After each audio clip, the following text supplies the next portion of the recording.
Hi. Today's topic is mistakes.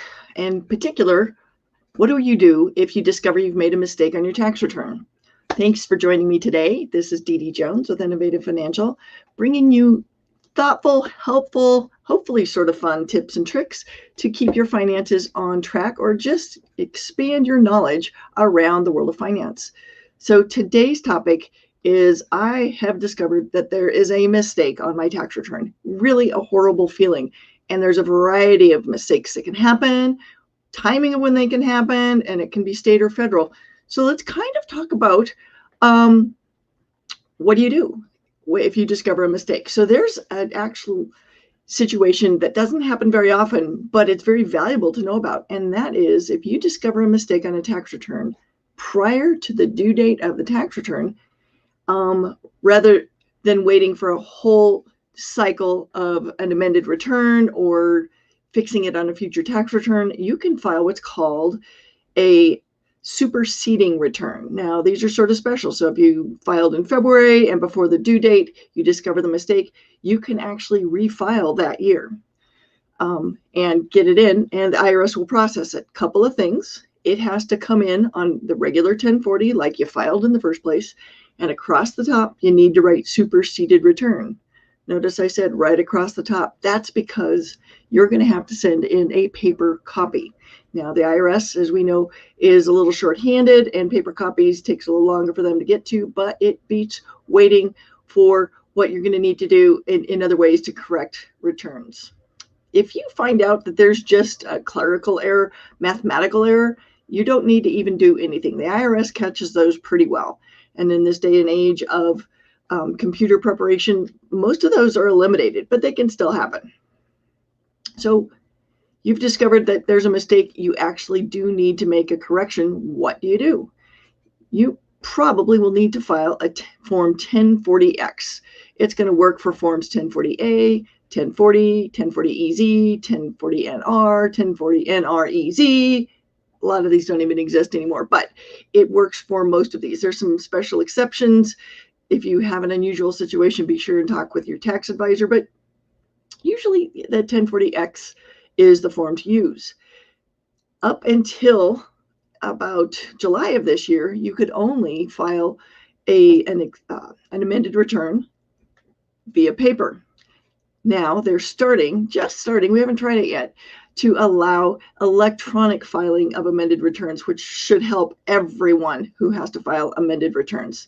What kind of things can you put on an amended return? Certain elections that you make after the deadline, maybe change amounts previously adjusted by the IRS. Sometimes there's numbers that the IRS have that you have more updated information, or you need to claim a loss or an unused credit carryback. That's a really common situation. But like I said, looking forward to using the electronic filing options going forward. And be sure if you have multiple years you need to make changes for, have multiple 1040Xs, and if you're mailing them, write the tax year in a big black magic marker across the top. Make it easy on those poor folks who are having to read through your extended return. Remember, they're not having any more fun than you are doing it. And critically, don't forget to sign the return. Really easy in this day and age to think things just go shooting through and skip the signature part. Do sign and date it. And of course, you may have required form schedules you'll need to add. Include those as well. Be sure that you know what your deadline is. Generally, you have 3 years from the date you filed your original return, or within 2 years from the date you paid any tax due to file an amendment. If you go outside that, they're going to say no. And so they're very hard and fast about that. Really clear rules. Make sure that you're within your time frame. One thing, this sounds really weird, don't file your amended return too quickly, though. If you do a refund on the original return, wait till the money arrives. Otherwise, you muck up the whole system, and it takes a while to straighten things out. Now, when you file an amendment, sometimes it means you get more money back, but sometimes that's not the case, and you actually owe the government money. I recommend that you pay the amount owed as quickly as possible. That's going to minimize any interest charges, And depending on the reason for the additional taxes due, you may be able to avoid any penalties if you've got a really good excuse. Really good excuse is the eye of the beholder, but it can often happen. One-offs for RMD errors are frequently excused if it's a first offense. So we see that fairly often.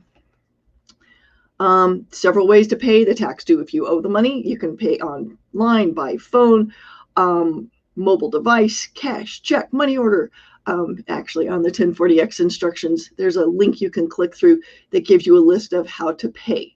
If you discover that you can't pay it all at once, immediately request a payment plan. There's forms to allow you to do that.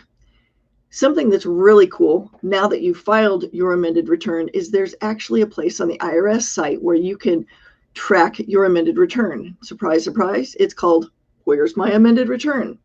Or you can call them at their 800 number, 866-464-2050, and they can tell you where in the process the return is.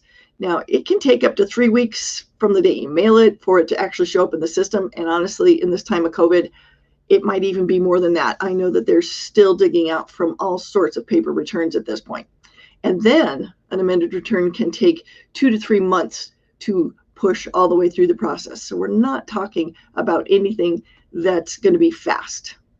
Now, let's back up and review some reasons that you might want to file an amended return. One of the most common one is an overlooked tax deduction or credit. In the tax code is complex. There's so many things out there that you might be able to take advantage of, and you don't discover about one of them till after you've already filed. That's a really common reason for filing an amended return. It may or may not be worth it for you to get your refund. Sometimes the amounts are small and probably not worth your brain damage, but if it's more than just a couple of bucks, it's definitely an option. One thing to keep in mind, though, is tax laws have changed. The Tax Cut and Jobs Act of a couple of years ago changed what is and isn't deductible pretty significantly. So be sure to look at the rules for the year in question before you start filling out the 1040X. There's also situations where there'll be new tax laws that are applied retroactively. If you ever hear the phrase tax extender, that can be translated into amended return generator. Okay, that's an accounting joke there. Tax extenders are the laws that are passed late in the year and sometimes early in the following year that change the rules for that previous year. And that can cause all sorts of amended returns. These rules typically are taken up by Congress year after year after year and not made permanent. So it keeps us in a constant state of flux and changing rules around taxes. Things that have been included in this in the past are mortgage insurance premium deductions, income exclusion for forgiven mortgage debt, college tuition and fee deduction. These are pretty big things, and even credit for energy efficient home improvements. So it's good to know what applies to the year in question when you discover that you might have a credit that you didn't take advantage of. Sometimes another reason that can cause an amended return is you get new information after you filed your return. Say you get a K1 from a company and then they amend their K1. Well, that amended K1 is going to cause you to file an amended return because the income and expenses reported on your return are changed. So now it needs to be material enough to make a difference on your return, like I said before, to make it worth your while to do it. But that's a really common reason for that. Sometimes you end up getting a 1099 from somewhere you forgot about and you need to add that back in.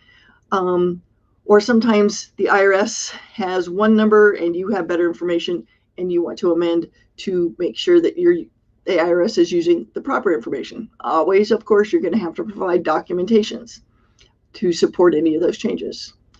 So now, we're hitting hurricane season as I record this, and it reminds us that disaster victims can amend their returns to deduct losses. So for folks in federally declared disaster areas, they can actually roll back losses to previous years. That helps them get some cash flow through those amended returns. But remember, I told you it's really slow. It's going to be probably a 4 to 6 month process to get that money. So it's not fast money, but it is out there.